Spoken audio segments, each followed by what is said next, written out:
নমস্কাৰ সকলোকে বিকাশ এডুকেশ্যন চেনেললৈ স্বাগতম।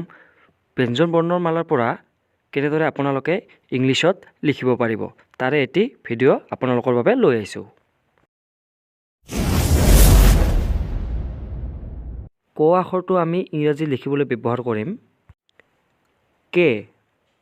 ঠিক সেই একেদৰে খ আখৰটো আমি ইংৰাজীত ব্যৱহাৰ কৰিম কে এইচ, আৰু গটো লিখিবলৈ আমি ব্যৱহাৰ কৰিম জি, আৰু খটো লিখিবলৈ আমি ব্যৱহাৰ কৰিম জি এইচ, আৰু উঙটো লিখিবলৈ ব্যৱহাৰ কৰিম আমি এন, আৰু প্ৰথম স্বৰটো লিখিবলৈ আমি ব্যৱহাৰ কৰিম চি এইচ, আৰু দ্বিতীয় স্বৰটো লিখিবলৈ আমি ব্যৱহাৰ কৰিম চি এইচ এইচ, আৰু বৰ্গীয়টো লিখিবলৈ আমি ব্যৱহাৰ কৰিম জে, স্বৰটো লিখিবলৈ আমি ব্যৱহাৰ কৰিম জে এইচ, আৰু নিয়টো লিখিবলৈ আমি ব্যৱহাৰ কৰিম এন।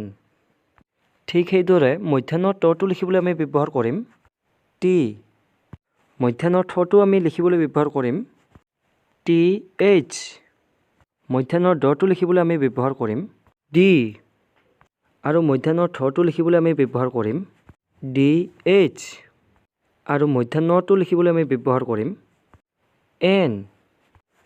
দন্ত্যাৰ তটো লিখিবলৈ আমি ব্যৱহাৰ কৰিম টি।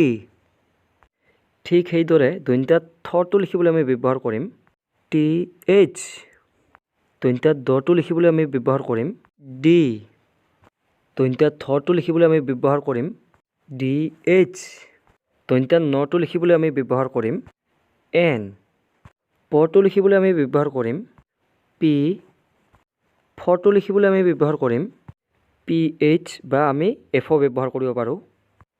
বটো লিখিবলৈ আমি ব্যৱহাৰ কৰিম বি, ফটো লিখিবলৈ আমি ব্যৱহাৰ কৰিম বি এইচ, মটো লিখিবলৈ আমি ব্যৱহাৰ কৰিম এম ব্যৱহাৰ কৰিম। অন্ত্যস্ত জটো লিখিবলৈ আমি ব্যৱহাৰ কৰিম ৱাই, ৰটো লিখিবলৈ আমি ব্যৱহাৰ কৰিম আৰ, লটো লিখিবলৈ আমি ব্যৱহাৰ কৰিম এল, উহাব্বটো লিখিবলৈ আমি ব্যৱহাৰ কৰিম ভি নাইবা ডাব্লিউ, তালব্য হৰটো লিখিবলৈ আমি ব্যৱহাৰ কৰিম এছ এইচ। ঠিক একেদৰে মধ্যাহ্ন হৰটো লিখিব পাৰিম আমি এছ এইচ, দন্ত্যা হৰটো লিখিবলৈ ব্যৱহাৰ কৰিম আমি এছ নাইবা এক্স আমি ব্যৱহাৰ কৰিব পাৰোঁ, আৰু আমি হৰটো লিখিবলৈ ব্যৱহাৰ কৰিব পাৰিম এইচ। ঠিক সেইদৰে আমি ক্ষয়টো লিখিবলৈ আমি ব্যৱহাৰ কৰিব পাৰিম কে এছ এইচ, দৈৰটো লিখিবলৈ আমি ব্যৱহাৰ কৰিম আৰ, থৈৰটো ঠিক একেদৰে আমি লিখিব পাৰিম আৰ, অন্ত্যস্ত ইয়টো লিখিব পাৰিম আমি ৱাই, হচন্তটোত আমি লিখিব পাৰিম টি, অনুস্বাৰ্গটোত আমি লিখিব পাৰিম এন জি, বিসৰ্গটোত আমি লিখিবলৈ ব্যৱহাৰ কৰিম এইচ, আৰু চন্দ্ৰবিন্দুটোত আমি লিখিব পাৰিম এন।